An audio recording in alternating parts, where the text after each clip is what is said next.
What up? This is Black Cobain, and you are now tuned in to Rap About TV. Make sure you stay locked in. Let's get it. Board administration.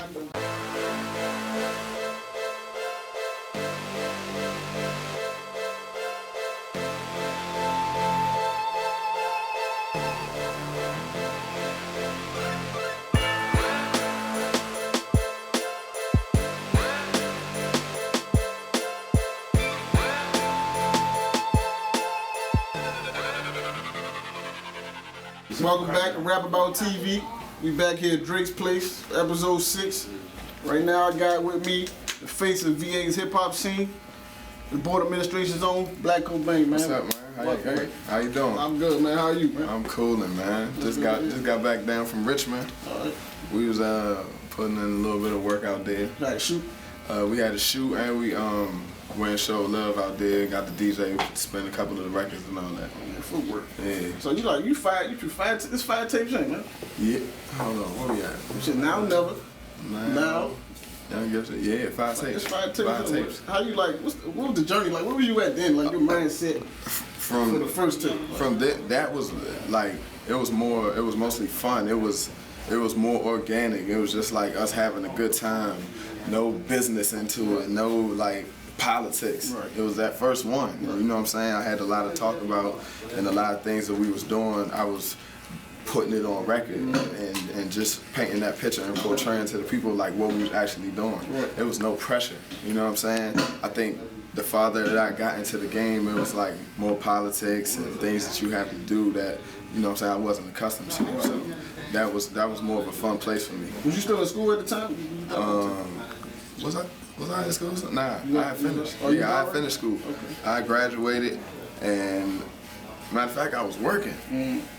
Had a job and all that, man. And I worked at the Boys and Girls Club. You know what I'm saying? And all the little youngins down there, you know what I'm saying, they started to find out I was rapping and all that, and then I just got the opportunity to, you know what I'm saying, the opportunity was presented for me to go on a tour. Right. So I was like, you got it. You know what I mean? I mean, that's something you take, like. Yeah. So like after the tape drop, I'm sure your face got more out there. People started knowing you was. Like, how was that getting accustomed? People see you out, and you like, hey, you black, what's good, blah, blah. Man, it's still funny to me. Right. Like for people to actually know who I am and all that. It's just like, oh, what's happening? You know what I'm saying? But it's also rewarding to know that, you know what I'm saying, people feel you and they put the face with the music. Right. You know what I'm saying? That's the most rewarding thing for me, that people can actually relate to what I'm saying. Right. You know what I'm saying? So like when I see you out, like I seen you out a couple times here and there, you seem like a real humble person. Yeah. Like you speak to everybody, you ain't too loud out. I see where y'all at. I was at a Shadow Room for the release party. Yeah. Chilling, like I seen the club chilling, everybody else, you know, there was a lot going on in there. The man in the cut chilling. Cooling, man. You know what I'm saying? We like to have a good time, make sure they spin the records. Right. You know what I'm saying? I'm big on that now, making sure when we come out, you know what I'm saying, that this area and these group of DJs that are all here, they're supporting the music, and especially if you're giving them the good music, you know. And I think a lot of the DJs are in my favor right now because I feel like I delivered a classic piece of work. Did you think that was an issue before, like the support, like the club and stuff like that? I did, but because I'm not a club person. I don't like going to the club, so it's always a force. Like they gotta drag me out. Like I can see that. Like I see that in it. Yeah, you know what I'm saying. I'd rather be like at, you know, out of town with me and my man. You know what I'm saying. Some women escorting us out there, having our own private party. Right. Not escorting like that, but women with us. But we ain't got no escorts or nothing like that. we don't dabble in that business. Right. But yeah, like that's what I'm into. I'm into the private joints, the events, or going out bowling, or you know, taking trips, man. I'm into that. So it's like you be on the road and handling business at home. Like how you balance that? Like how you work that out? This is my first time being home in a long time, man. I was living in Atlanta. I did like 2 or 3 tours, so we actually set in and we here and we putting in like the groundwork that we used to put in. When I first started doing, I'm talking about box of mixtapes, hand to hand, going into the clubs, stepping in anywhere, open mics, doing interviews, really getting out touching the people. Yesterday we did. I went and bought turkeys for the turkey drive over there with Tony Lewis down at Bar 7. So it's like we home, and I want people to embrace what we have and what we've done out there to represent the city and the culture here. You know what I mean? Right. So like when you're a musician, like people don't see all that stuff that you talking about. They just see the music here in the club, you know, Instagram. Like explain like the stuff behind the scenes. I got a real life too. You know what I'm saying? I got a family. I got like people who putting in the same sacrifice for me. It's not ultimately for their dream. You know what I'm saying? This is my dream to pursue music, and it ultimately went into, you know, staring into the industry a little bit because of the people that I am affiliated with. You know, so like the behind the scenes, you have to deal with 100 other people, 100 other emotions. You know, we all coming together. Everybody's not always on the same page. These are things that you have to go through, but you still have to get up and give it 100%. And I still had to write lyrics. I had to balance out family. I gotta make money. People want verses for free. Like, this is my life. This is how I make a living. And people don't understand that. So that's the toughest challenge. So you started the tape saying, too much passion, too much pride. Yeah.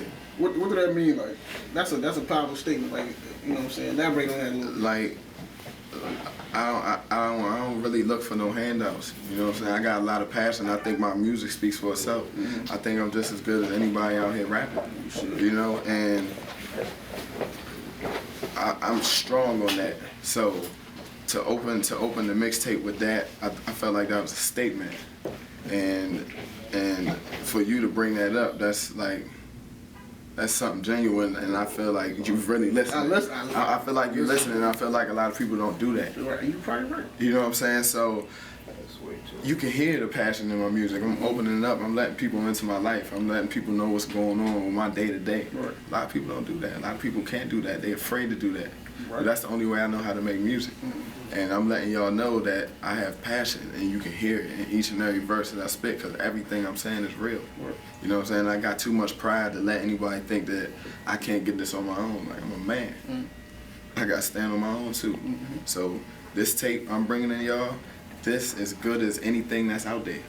This is as good as the studio albums and the label albums that people dropping. I think it's just that good. That's the type of passion I'm talking about. Because it's not I wouldn't consider this something to be a mixtape. I would call it like a street album. That's how I feel. It's all original music. You know, it's a few samples in there that if we was with a label, we probably have to pay thousands of dollars to clear. But ultimately, I think it all evens out, and I think you can put it on that plateau, and it can stand next to some of the good albums and mixtapes. I agree. Yeah. So you put out, it's 12 tracks on the album, on the album.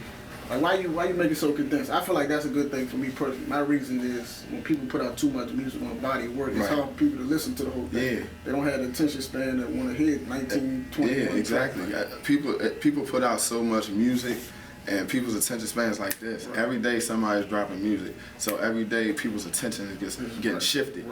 So I felt like if you look back at any classics that were made in the times, you had like the Blueprints, the Illmatics, and even you can break down like the Biggies.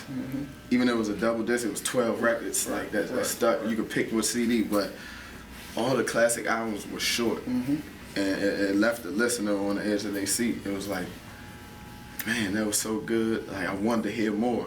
Opposed to I heard too much. Opposed to I heard 19, but only 7 was good.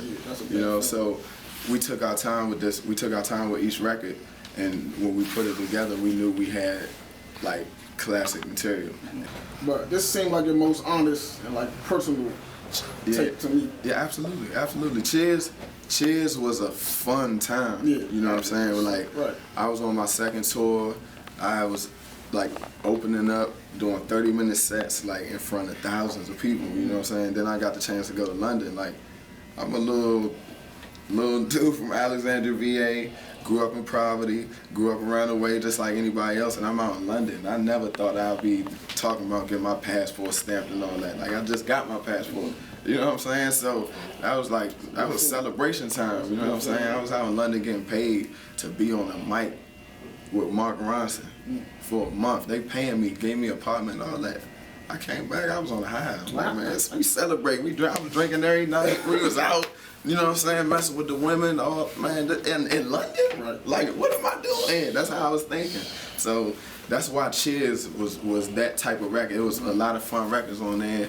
It was a lot of music because I didn't want to stop recording.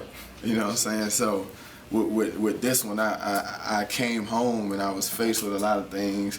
After I was out there funning, I had bills, I had all these things. So it puts you back in that. It puts you back in that mind frame. Like, all right, you still got to get your shit together. You know what I'm saying? So when I was in that phase, it reverted me back to my past. So I got to talking about my past a little bit, and got to talking about my relationship, and I think that was the spark. It just opened up all honesty, and I think that's why this is my most personal mixtape out of all of them. You know what I'm saying? So like songs like Glory Road, talk about like drug addiction in the family and like evictions and your father and stuff like that. Like, what made you want to dig? Like, that's not an easy thing for people to talk about, right? What made you dig into that deep? You know what I'm saying? You could have kept the surface, but yeah. Right. I think that's like that's happens in a lot of people's family and young black Americans. You know what I'm saying? It ain't nothing that people turn the cheek at no more. Right. It's like we know, like everybody's human and everybody goes through these things in these families. So I just wanted to be the one to put it out there and address it and connect with people that way. Cause people can be like, man, I feel that. Like I know where he's coming from. I know where that place he's coming from. Right. And when you can connect to people on that type of level, they're gonna be with you forever. They're gonna be with you forever. Where we gonna see Black Cobain 5-10 years from now? 5-10 years from now, I'm gonna be sitting up in a nice house, probably out in LA somewhere, and I'm gonna be, 2-3 tours in, couple albums out.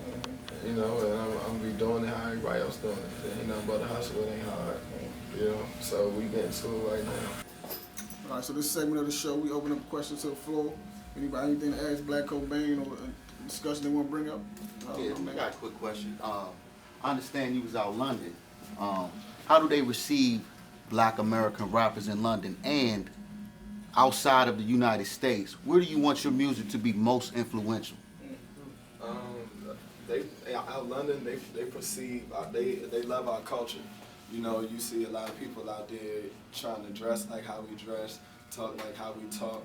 So that means we pushing the envelope and we shifting the culture, because if white America and all that wants to do what we doing and emulating what we doing, that just goes to show that we making a mark and pushing this culture as a hip hop. And as far as my music outside of America, man, I like to have it in Jamaica, in Africa, in Italy, wherever my music can land and people can relate to it. Wherever people can relate to my music, that's where I wanted to go. So I don't want it to have no limit. Right. You know what I mean? Yeah, for sure. That's why I asked you how you feel about Obamacare. Not just Obamacare, but how do you feel about young people having to commit to Obamacare and paying a fine if they don't have health insurance? Like you said, you're going to be okay. You plan on being okay. But for some of your homies, some of your people that might live in Virginia, in this area, that can't really afford to pay for health insurance, much less pay for anything else, but to have to be forced to pay for health insurance, sort of like car insurance. How you feel about that situation? How you feel like the government is, I mean, I'm not into politics like that, but I don't think that, I've never been a fan of it, like having to pay for insurance like that. To be forced. Yeah, to be forced to pay for insurance.